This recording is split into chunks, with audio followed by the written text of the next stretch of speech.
Olá pessoal, tudo bem? Então nós vamos começar com o nosso primeiro capítulo deste livro, Libertação. Esse livro que traz ensinamentos fantásticos para a nossa reflexão, para a nossa transformação, porque ele nos traz a história da Margarida, do Gregório. Ela passa por uma grande obsessão. Líderes das trevas, num lugar do plano espiritual onde havia vários líderes trevosos em constante perturbação daqueles aqui da terra, em atitudes de desejo de vingança, em atitudes de provocar o mal.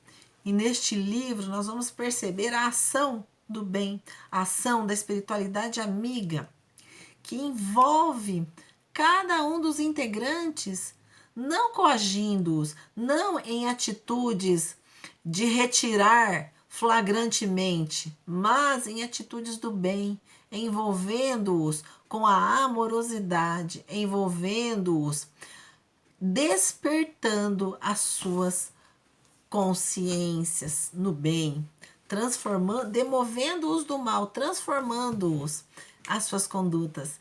Então é muito interessante esse livro, e nesse primeiro capítulo, então, nós vamos estar com André Luiz, e o espírito que o acompanha neste livro é o Gúbio. Então, como esse primeiro capítulo, que se chama Ouvindo Elucidações, vem um mentor, um grande governador iluminado que se chama Flacos.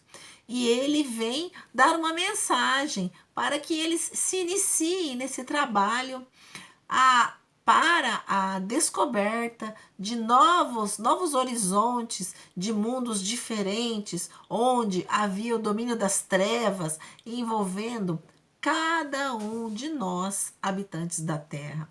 Então ele faz um comentário despertando cada um de nós da nossa responsabilidade de pensamento, de corações e de atitude. Então ele coloca que o bem e mal andam sempre juntos, porque a Terra é um lugar onde ainda o mal predomina, onde as pessoas se comprazem com o egoísmo, com a maldade. Isso tudo que nós estamos vendo diante dos nossos olhos, principalmente nesse momento de pandemia. Às vezes ficamos estupefatos com algumas atitudes de algumas pessoas, de alguns governantes, e aí percebemos que ainda vivemos num mundo de provas e expiações, onde o mal ainda é audacioso e o bem tímido. O bem ainda começa a aparecer com pequenas atitudes.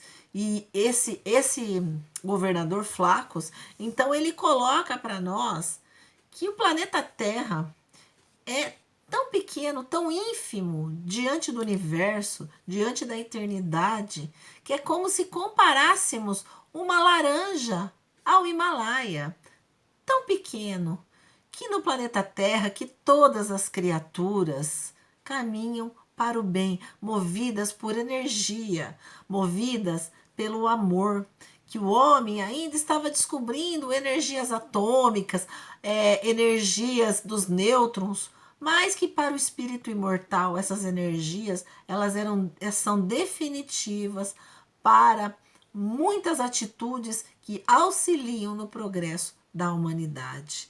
Que cada criatura na Terra, seja do microscópio, do micróbio, até o homem, que chegará a ser um anjo, caminham lado a lado em sistema de solidariedade, de contribuição para o progresso comum, que tanto os minerais quanto os animais e as plantas precisam uns dos outros, e nós homens nos servimos, nós seres humanos, pessoas, nos servimos de todos os seres, tanto das plantas, quanto dos minerais, quanto dos animais, e juntos, em sistema de cooperação, progredimos, crescemos com o mesmo potencial, que é angelitude.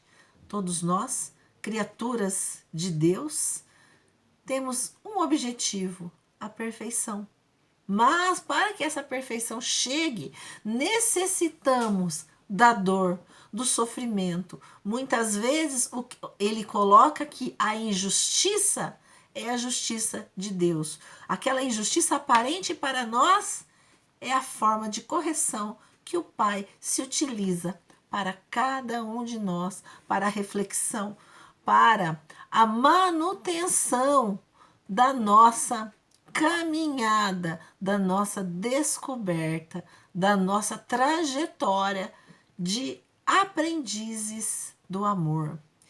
Ele coloca que os homens encarnados, de maneira geral, permanecem cercados pelas escuras e degradantes irradiações de entidades imperfeitas e indecisas, quanto eles próprios, nós próprios. Nós vivemos cercados de criaturas imperfeitas, indecisas, porque nós ainda somos imperfeitos e indecisos. Somos criaturas que são invisíveis aos nossos olhares, mas que partilham conosco a nossa casa, a nossa residência, o nosso trabalho, nesse momento em que estamos recolhidos no nosso lar. O nosso pensamento, o nosso coração, as nossas atitudes atraem para dentro do nosso lar essas criaturas malfazejas que perturbam todo o ambiente. Vejam a importância da nossa responsabilidade em manter os nossos lares em harmonia, em oração, em conexão com o Pai, em conexão com a espiritualidade amiga.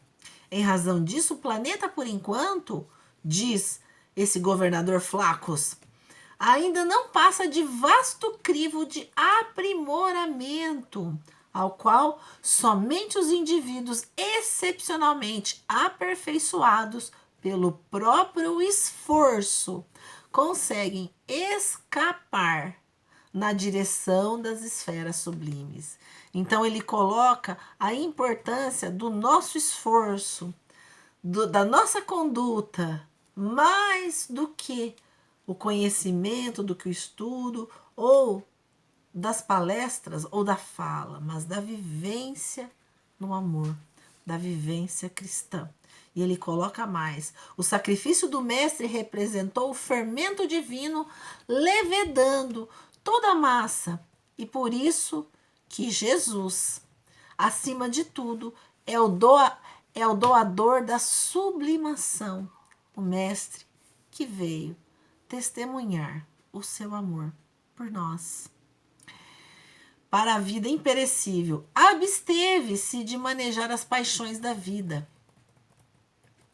Ele renunciou, visto reconhecer que a verdadeira obra salvacionista permanece radicada aonde? No coração.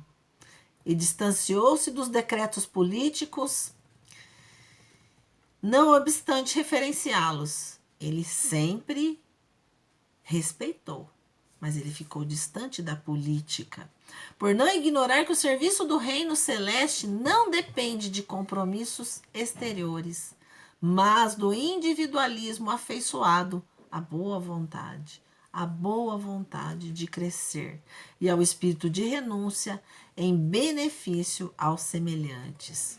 E vejam o que o Flaccus fala para todos eles que vão entrar numa nova conquista, uma nova aventura, em novos conhecimentos, em novas conquistas do ser. Sem nosso esforço pessoal no bem, o nosso esforço, o meu, o seu e de todos eles. Claro que o Flaccus está falando para o André, para o Gúbio e para todas aquelas pessoas, mas essa conversa, essa fala do Flaccus serve para nós. Seu esforço no bem, na obra regenerativa, a nossa obra regenerativa será adiada indefinidamente, compreendendo-se por precioso e indispensável o nosso concurso fraterno, para que irmãos nossos provisoriamente impermeáveis no mal se convertam aos desígnios divinos, aprendendo a utilizar os poderes da luz potencial de que são detentores. Somente o amor sentido, crido e vivido por nós provocará a eclosão dos raios de amor em nossos semelhantes.